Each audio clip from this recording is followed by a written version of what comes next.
তো বন্ধু দেখো আমি আবারও রান্না করে চলে এসেছি। দেখো ডিম সেদ্ধ হয়ে গেছে আর এখানে ভাতটাই হতে সময় লাগছে। ছেলে এদিকে দেখো রেডি হয়ে যাচ্ছে, অত চোখে খাওয়াতে পারছি না, এখনো ভাত হয়নি। তো চলো।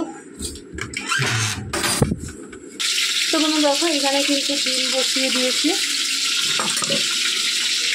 ভাজবে, আর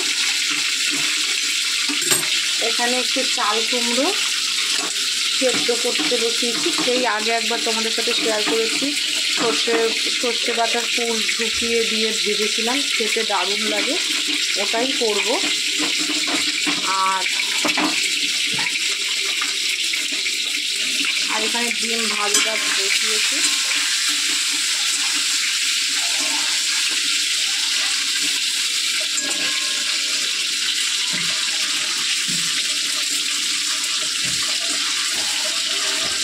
তো চলো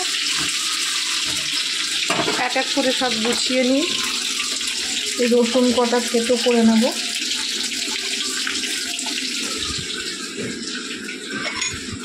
এই যে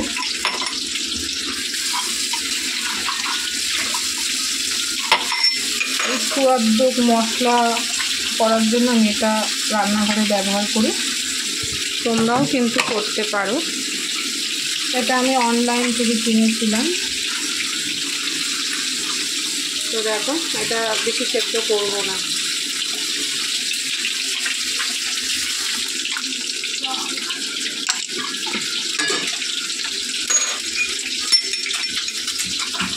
লবণ দিয়ে দিলাম, এটা কি হবে তাড়াতাড়ি মজে যাবে।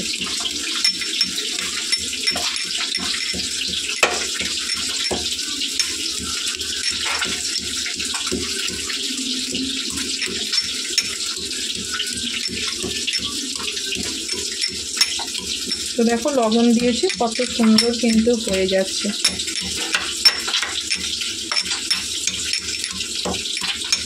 আজকে ডিমের ঝোলটা একদম পাতলা করব, বেশি গাঢ় মশলা ফসলা দিয়ে করব না।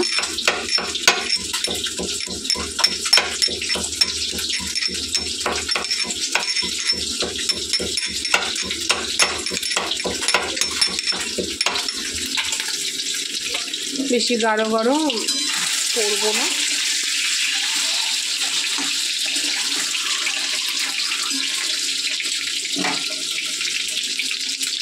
তো দেখো ডিমের ঝোল তোমাদের কাছে অনেক রকমভাবে শেয়ার করেছি, কিন্তু এভাবে করিনি। তো চলো আজকে তোমাদের সাথে ডিমের ঝোলটাই শেয়ার করি।